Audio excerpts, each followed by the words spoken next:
السلام عليكم ورحمة الله وبركاته. الوصفة دي من الحاجات اللي بنتخانق عليها لما بنجيب الحلويات الشرقية. بنلاقي قطعة كده منها وبنتخانق عليها كلنا. بيبقى طعمها حلو قوي. تعالوا نعملها النهاردة مع بعض بمكونين اتنين بس، وهما المكرونة والحليب. لو عندك مكرونة وحليب تعالوا نعملها مع بعض، وهي العزيزية الدمياطي.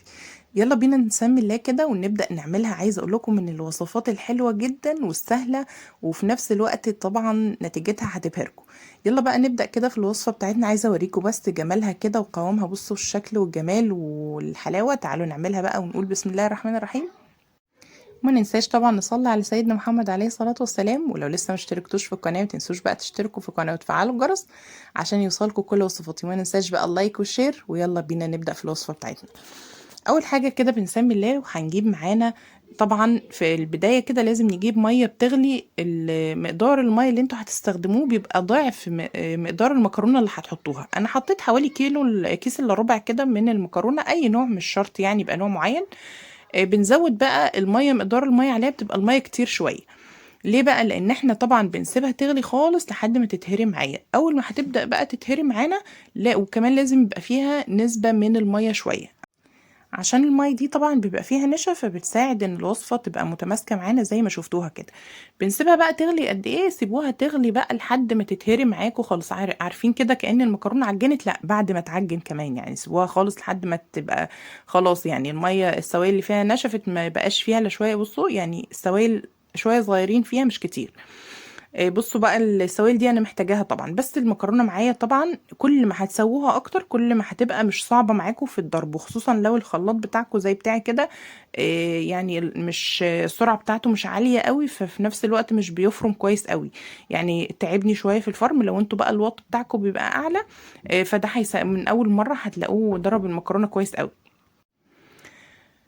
فاحتجت طبعا ان انا اصفيه وارجع تاني اضربه تاني. هنشوف دلوقتي هنعمل ايه. المهم بقى جبت بقى الاول كده طبعا المكرونه بسيبها بس تهدى شويه كده، تبرد شويه. وبعدين بجيب الحليب بتاعي. انا بستخدمت حوالي لتر كده من الحليب. وبعد كده هنجيب بقى المكرونه. شايفين؟ نبدا بقى ان احنا نصفي المكرونه ونحطها كده في الحليب، عشان طبعا يعني نحاول نبردها على قد ما نقدر وما ننزلهاش في الخلاط سخنه قوي.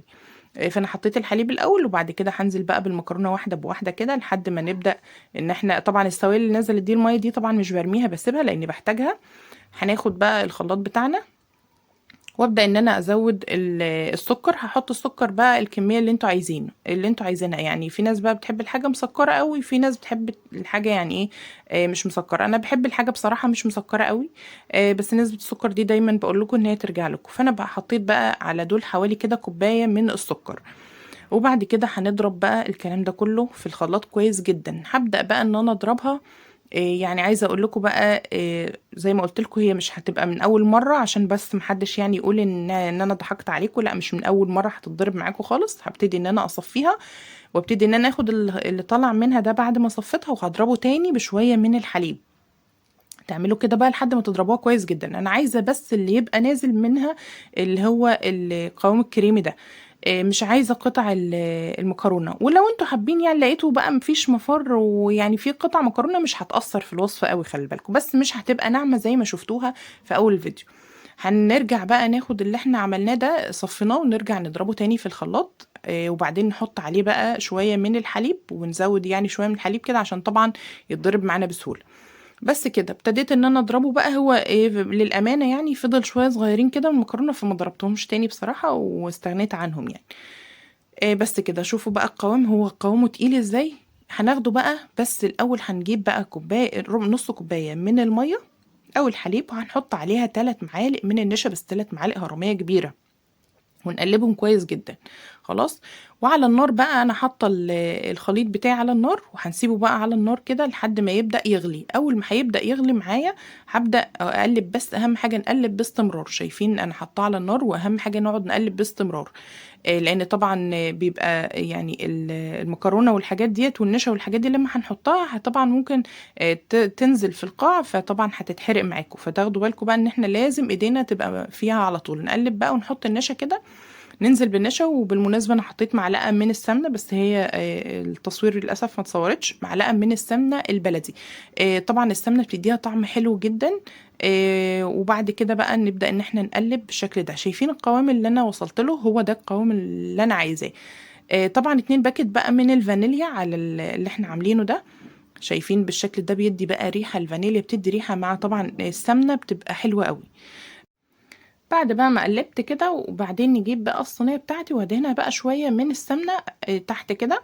وبعد كده ابتدي ان انا اصب الخليط بتاعي وهو ساخن. طبعا انا مش مولعه الفرن دلوقتي لسه. انا ليه اللي هقول لكم دلوقتي ليه. هنجيب بقى الخليط بتاعي وهو سخن كده، وانزل بيه في القارب بتاعي. طبعا القارب ده اللي هو القارب الوسط، مش الصغير ولا الكبير، عشان تبقى القطعة زي ما انتوا شايفينها كده، تبقى ماسكة نفسها شوية، متبقاش رقيقة ولا تبقى طبعا سميكة. هنسيبها بقى شوية تبرد. لازم نسيبها شوية تبرد وتعمل قشر على الوش. لما تعمل قشر على الوش هتساعدكم طبعا ان انتوا تدهنوها بسهولة، لان احنا لسه هندهن الوش طبعا شوية من السمنة. وبعد كده طبعا هتدي طبقة حلوة كده لما نيجي نحطها تحت الشواية، نديها وش حلو. بصوا بقى بتبتدوا بقى ان انتوا توزعوا السمنه بسهوله جدا، لانها عملت قشره على الوش بعد ما سبتها تبرد. يعني مش هتاخد معاكم بس 10 دقايق كده ولا حاجه على الرخامه، هتسيبوها هتتعمل معاكم بمنتهى السهوله. تبتدوا ان احنا بقى نفرد السمنه كده، او ندهن وشها بالسمنه. وهنشغل بقى الفرن من فوق ومن تحت. مش هتاخد كتير في الفرن. اول ما هتبدا تغلي هتحسوا ان هي يعني ايه، بدات ان هي تبقى سايله قوي. ما تقلقوش خالص، ما تتخضوش من المنظر. يعني هتحسوا ان هي بقت سايله قوي، لا سيبوها. هتقعد تغلي بقى شويه كده لحد ما تاخد الوش اللي فوق ده كده. وبعد كده هنخرجها، هنسيبها تهدى شويه. اول ما هتبدا تهدى، بصوا بدات تتماسك ازاي.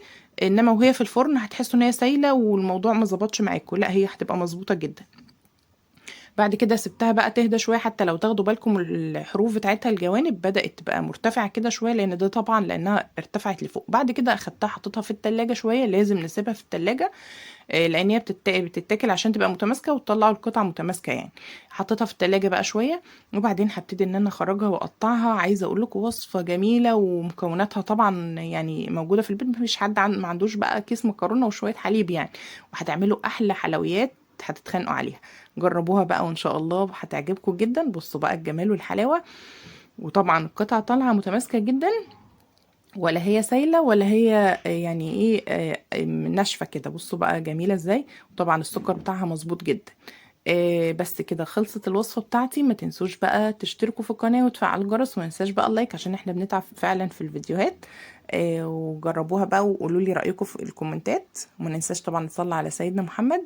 واستنوني في وصفات تانية. والسلام عليكم ورحمه الله وبركاته.